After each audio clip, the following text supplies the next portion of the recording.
오늘 저도 보니까 공동체 운동에 들어온 지 34년 넘어가는 것 같습니다. 제가 할빈교회 창립 19주년 때 처음 할빈교회에서 예배를 드렸던 것 같고요. 또 벌써 53주년이 되었네요.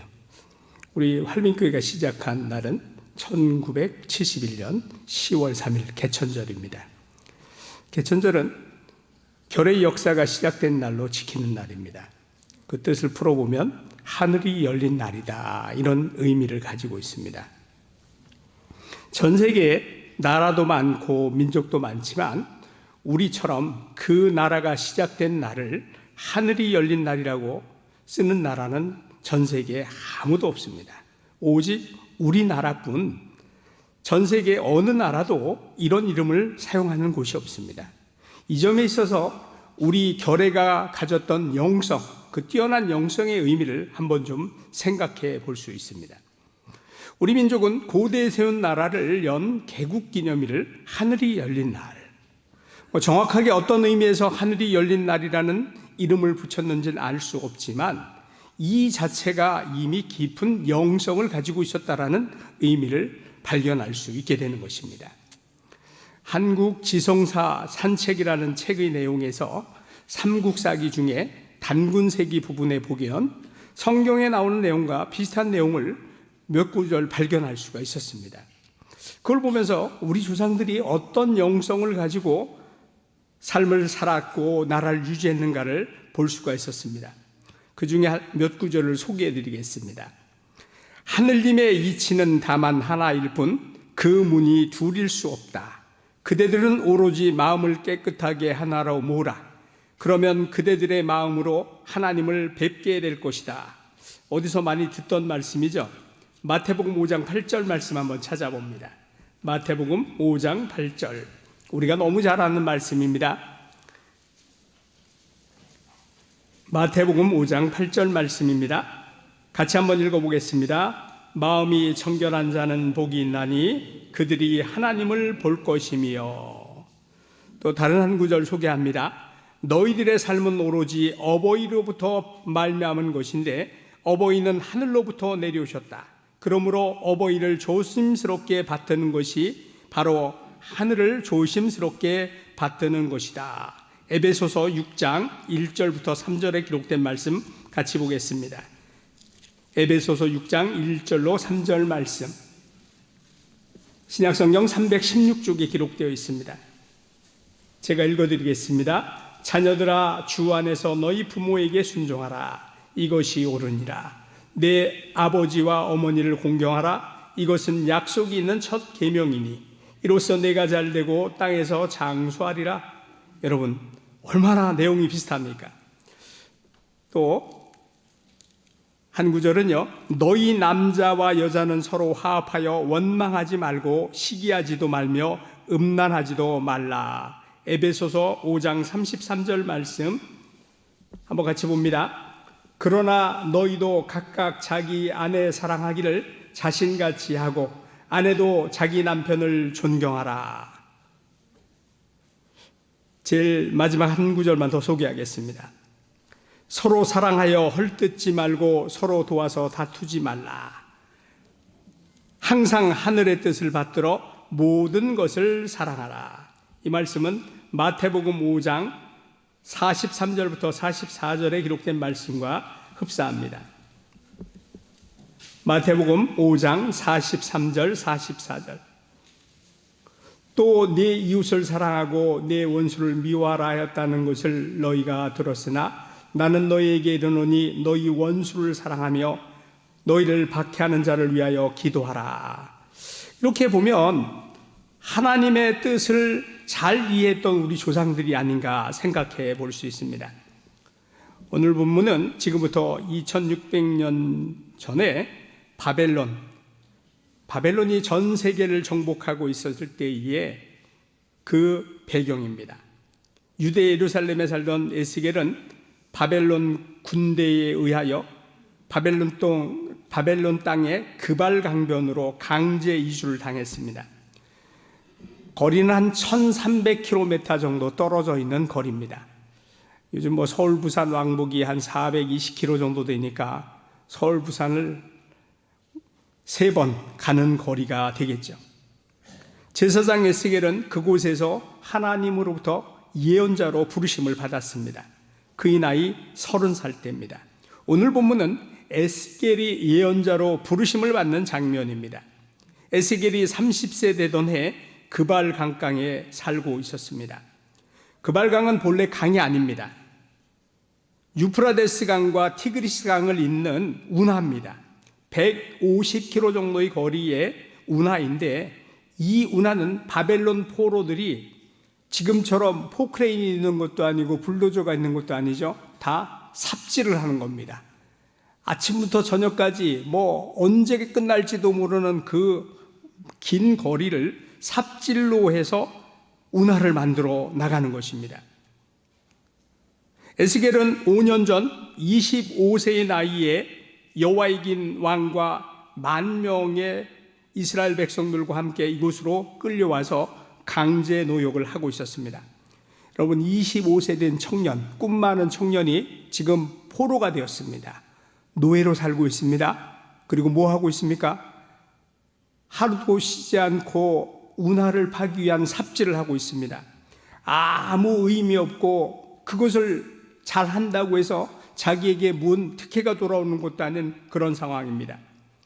인생의 황금기, 그 귀한 시절을 아무 의미 없는 그 삽질을 해대는 그 심정이 어땠을까요? 이 얘기에 대해서는 시편 137편에서 잘 얘기해 주고 있습니다. 시편 137편 1절 말씀을 우리가 한번 찾아보겠습니다. 시편 137편 1절에 기록된 말씀을 같이 한번 보겠습니다. 바벨론 강가에 앉아있던 그 이스라엘 백성들의 탄식입니다.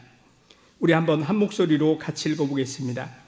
우리가 바벨론의 여러 강변 거기에 앉아서 시온을 기억하며 울었도다. 이스라엘 포로들은 바벨론 강가에서 예루살렘을 추억하며 울고 있었습니다. 에스겔도 수없이 많이 울었습니다.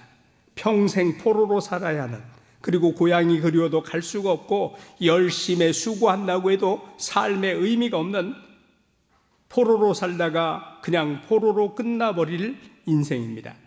그런 자신의 인생을 생각하면 눈앞이 깜깜하고 소망이 없고 절망하고 낙심이 됩니다. 그는 원래 제사장 가문의 출신입니다. 제사장 가문의 출신이었기 때문에 이런 인생을 살면 안 되는 사람입니다. 성전에서 백성들의 죄를 가지고 하나님께 나가 제사 지내는 그런 영광스러운 인생을 살아야 했던 그가 지금 어떻게 되어 있습니까? 바벨론이 쳐들어와서 인생을 한순간에 바꿔버렸습니다. 포로로 끌려가 온갖 멸시와 수모를 겪어야 했습니다. 에스겔은 질긴 목숨을 연망하기 위해 하루하루 꾸역꾸역 살지만 아무 소망이 없었습니다. 그런 그에게 하나님께서 찾아오셨습니다. 하나님께서는 이런 에스겔을 어떻게 도와주셨습니까? 바벨론을 그냥 하루아침에 벼락을 때려서 망하게 하십니까? 아니면 에스겔을 공간 이동시켜서 다리 예루살렘으로 보내버리십니까? 1절 말씀 우리 한번 다시 읽어볼까요? 때는 언제였죠? 제30년 넷째 달 5일이었습니다. 그때 내가 포로로 잡힌 사람들과 함께 그발 강가에 있었다. 에스겔은 자기가 소명을 받은 상황을 설명하고 있습니다. 이 30년이라는 의미가 참으로 중요합니다. 구약에서는 제사장들이 30세가 될 때에 그 직무를 수행하기 시작을 합니다. 예수님도 공생애를 시작한 시점을 보게 되면 30세가 되었을 때 시작을 합니다. 선지자요 제사장인 에스겔, 이 에스겔이 소명을 받은 나이를 얘기합니다. 넷째 달은 바벨론식 이름으로서 담무스 달이라고 하는데요, 이 달은 오늘날 태양력 주기로 얘기하게 되면 6월, 7월에 해당하는 그런 계절입니다. 에스겔이 하나님께 부름받은 곳은 유다 백성이 바벨론 포로로 잡혀가 살고 있던 그발 강가입니다. 에스겔이 스스로를 포로의 한 사람으로 속박되어 있는 상태였다고 자기의 상황을 설명해 주고 있습니다. 그때 하나님께서는 이상을 보여주십니다. 하늘을 여셨습니다. 그리고 하나님께서 말씀을 들려주시는 놀라운 사건을 베풀어 주셨습니다. 에스겔이 현실 문제만 붙들고 한탄하고 있는 절망적인 상황이었는데, 아무것도 볼 수 없는 그런 상황에서 한숨소리, 불평소리, 원망, 욕된 말들만 쏟아낼 수 있는 그런 상황에서 눈을 들어 하늘을 보자 하나님께서는 하늘을 여시고 이상을 보여주시는 그 하나님을 만나게 되었습니다. 우리는 사람들의 소리, 세상 소리로 인해서 영적인 귀가 막혀 있을 때가 참 많이 있습니다. 세상은 점점 어렵다고 얘기합니다. 환경은 점점 나쁘다고 얘기합니다. 사람들이 생각하는 그러한 상황은 언제나 좋아질 기미가 보이지 않습니다. 그럴 때 우리가 봐야 할 것은 하늘입니다. 하늘을 봐야 하고요, 하늘이 열리는 것을 체험해야 되고, 하나님을 만나야 하고요, 하나님의 말씀을 들어야 하는 것입니다. 이스라엘 백성들이 완악한 마음을 가졌기 때문에 하나님의 심판을 받게 되었지만, 하나님께서는 그들을 그대로 놓아주시지 않고 좌절과 시리에 빠진 이스라엘 백성에게 에스겔을 보내어 하나님의 소망과 하나님의 위로를 선포해주고 계십니다. 이처럼 하나님께서는 우리가 좌절과 낭망으로 고통 가운데 있을 때 우리에게 위로와 은총을 베풀어 주십니다. 그래서 우리는 하나님의 구원의 손길을 펼칠 때 귀를 기울여서 하나님의 음성을 듣고 하나님의 말씀을 따라야 하는 것입니다. 이사야서 55장 3절 말씀 한번 같이 보시겠습니다. 이사야 55장 3절에 기록된 말씀입니다. 구약성경 1034쪽에 기록되어 있습니다. 이사야 55장 3절, 구약성경 1035쪽입니다. 같이 한번 읽어보겠습니다. 너희는 귀를 기울이고 내게로 나와 들으라. 그리하면 너희 영혼이 살리라. 내가 너희를 위하여 영원한 언약을 맺으리니 곧 다윗에게 허락한 확실한 은혜니라. 여러분, 우리가 귀를 기울이고 하나님의 말씀을 들을 때 뭐가 산다고요? 영혼이 살고요, 우리가 영원한 언약을 누리게 되는 것입니다. 구약성경뿐만 아니라 성경의 곳곳에서 하늘이 열리며 나는 표현이 나옵니다. 성경에서 하나님이 성도들의 영의 눈을 밝혀서 천사의 비밀에 속한 초월적인 사실을 보게 하는 상태가 하늘이 열리는 상태입니다.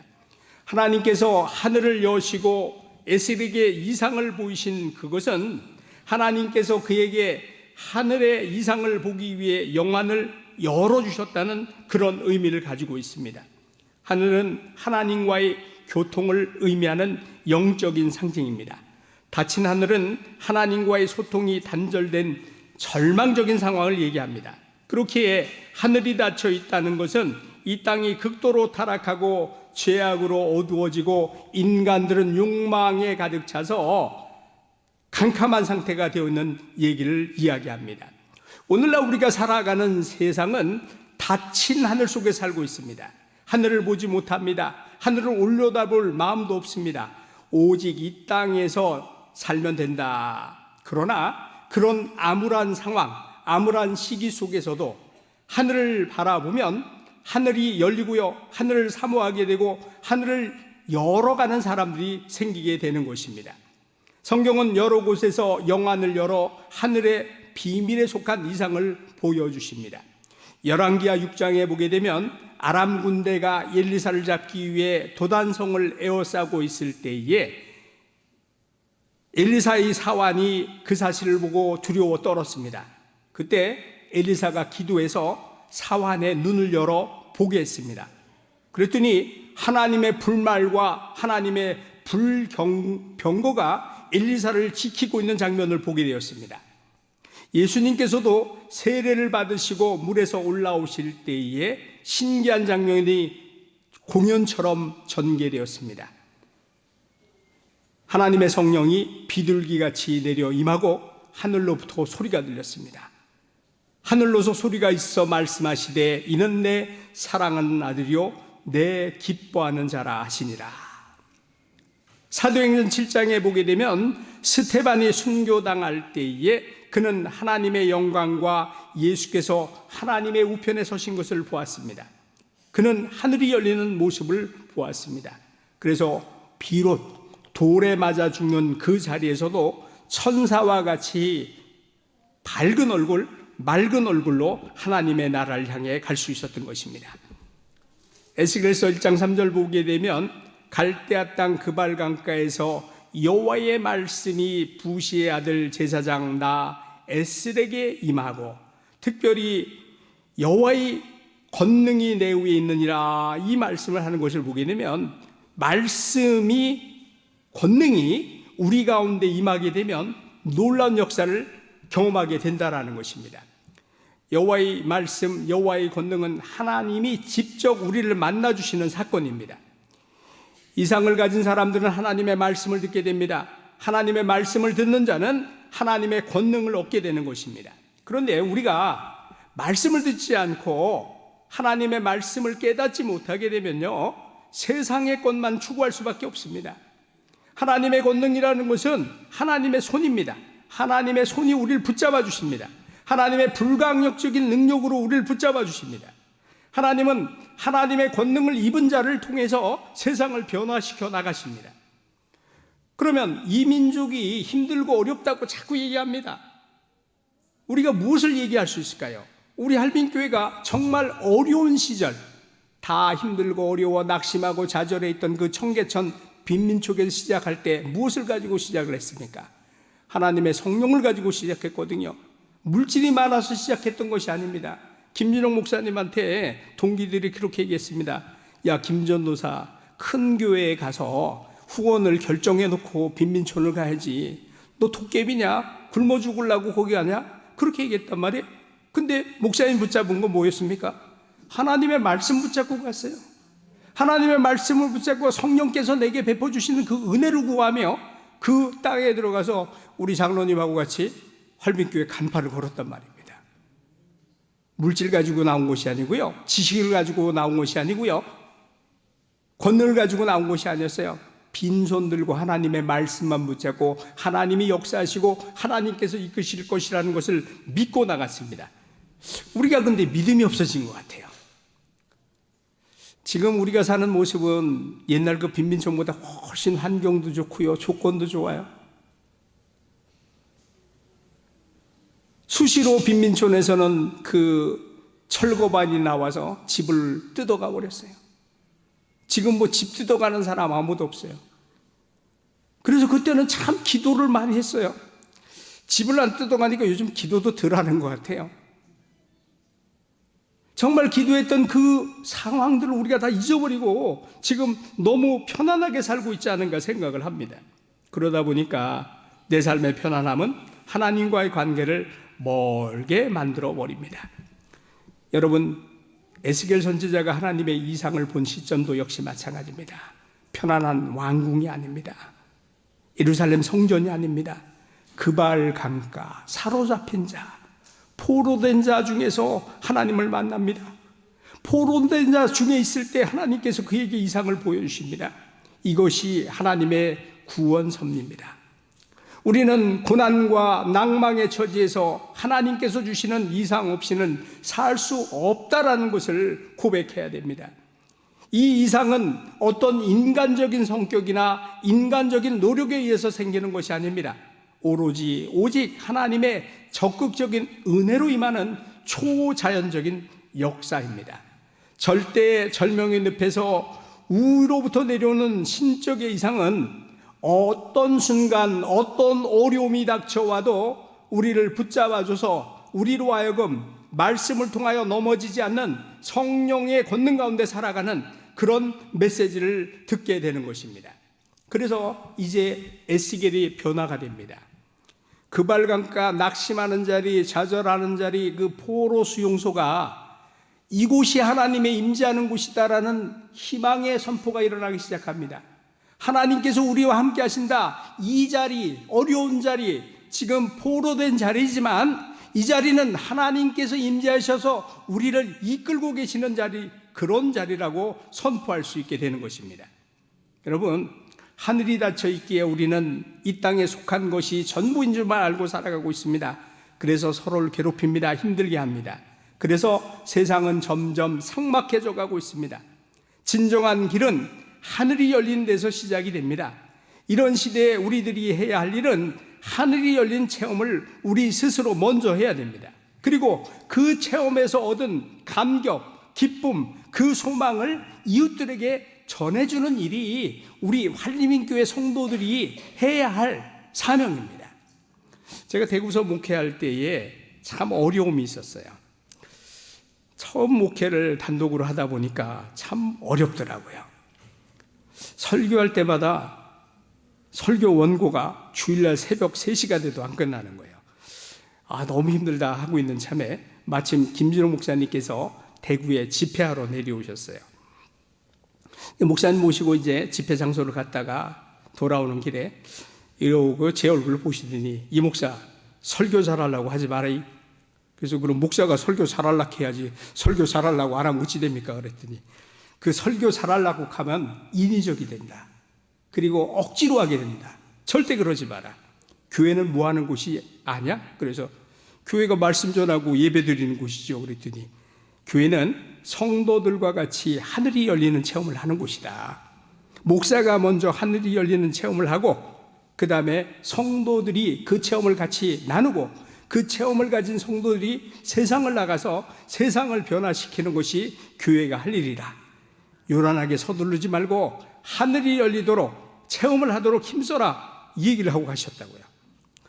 그리고 났는데요, 정말 변화가 생겼어요. 제가 설교 고민을 안 하게 됐어요. 설교 고민 안 하고 하늘 여는 일에만 힘쓰게 됐었습니다. 여러분, 우리가 정말 하늘이 열리는 체험을 가지고 신앙생활을 할 때 하나님께서 기뻐하시는 교회를 만들어 갈 수 있습니다. 우리 할빈교회가 세워진 53주년 기념 예배를 드리고 있습니다.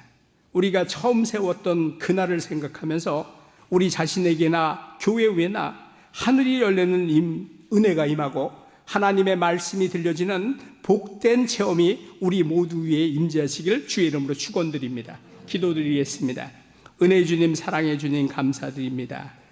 이 땅에 소망이 없을 그때에 하나님께서는 청계천 그 빈민촌에서 활빈교회를 통해 세상에 소망을 열어주셨습니다. 그 소망을 가지고 우리는 지금까지 왔습니다. 그런데 세상 속에 살다 보니 또 하늘의 소망을 잃은 채 살아가고 있는 저희들 회개합니다. 성령께서 저희 가운데 임재하셔서 하늘이 열리는 복됨을 경험케 하시고 하나님의 말씀이 들려지는 귀한 역사가 우리 가운데 임하게 하여 주옵소서. 감사드리며 예수님 이름으로 기도드리옵나이다. 아멘.